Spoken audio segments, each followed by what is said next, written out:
Yeah. Oh, Rajiv Gandhi ko birth anniversary celebrated in throughout the country. इसलिए we came here. Okay. किस तरीके से याद कर रहे हैं आप उनको आज? किस तरीके से याद करते हैं आज राजीव गांधी जी? राजीव गांधी का मेमोरी ज़्यादा लोग सेलिब्रेट करेंगे.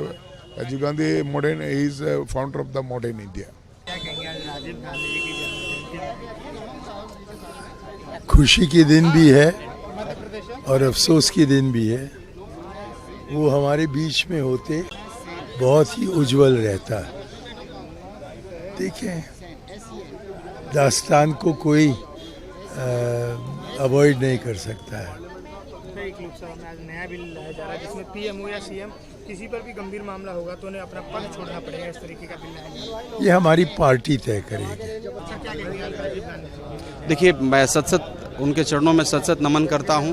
आज मेरा बड़ा सौभाग्य है ये कि पहला राजघाट पर मैं आया और आ करके मैं उनके जयंती में शामिल हुआ. ये हमारे लिए बड़ा सौभाग्य है. चूँकि मैं एक मजदूर का बेटा हूं, गरीब का बेटा हूं, संघर्ष करके मैं यहाँ आया हूं और मुझे मेंबर ऑफ पार्लियामेंट बनने का सौभाग्य मिला. और आज राजघाट पर मेरा पहला दिन है, इसलिए मैं बड़ा उत्साहित हूँ और जयंती में मैं शामिल हुआ. इसलिए मैं सत नमन करता हूँ. और सभी देशवासियों को भी मैं आज राजीव गांधी जी के जयंती के शुभ अवसर पर आप सभी को बधाई शुभकामना में देता हूं. आज लोकसभा में एक नया बिल लाया जा रहा है. पीएम हो या सीएम गंभीर मामला. देखिए, बिल लाइए, मतलब बिल तो आपने देखा कि किस प्रकार से इनकम टैक्स का भी बिल लोगों ने लाया.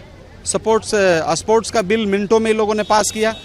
आप देखिए, विपक्ष को आप इग्नोर नहीं कर सकते. विपक्ष जो है ना, कॉन्स्टिट्यूशन में, संविधान में एक अहम रोल अदा हम लोग करते हैं, जिसको सरकार जो है, आज का जो सरकार है, हमें इग्नोर कर रहा है. लेकिन हम इग्नोर नहीं होने देंगे. जनता का आवाज बने रहेंगे. SIR पर आप देखिए किस प्रकार से बिहार में यात्रा शुरू हुआ. मेरे ही कंस्टिट्यूएंसी से यात्रा शुरू हुआ और ऐतिहासिक शुरू हुआ. बिहार में हमने आगाज किया है और पूरा भारत में इसका अंजाम बेहतर होगा. भारत के लोगों का दिन बेहतर होगा. धन्यवाद.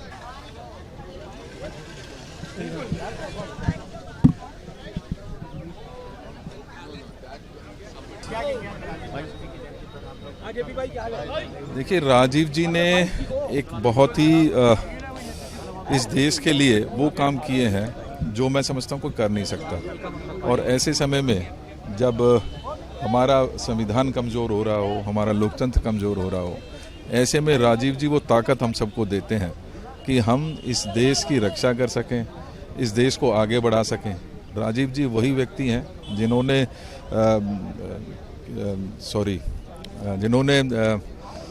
जो लोकल बॉडीज़ को एम्पावर करने का काम किया. और आज के परिदृश्य में उसी को देखें तो कहीं ना कहीं ये देखने को मिलता है कि जो हमारा राष्ट्रीय चुनाव भी है वो कॉम्प्रोमाइज़ हो रहा है.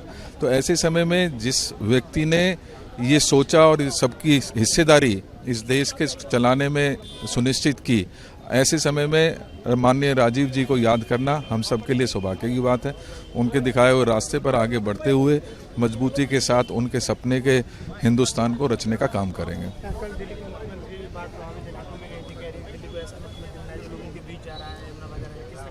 देखिए, एकमात्र अगर कोई रेखा जी की उपलब्धि है तो इस प्रदेश को कर्ज में डुबोने की है. और अगर मैं कहूं कि 15,000 परिवारों को उजाड़ने का काम भी इस रेखा गुप्ता जी ने ही किया है तो इसमें कोई अतिशयोक्ति नहीं.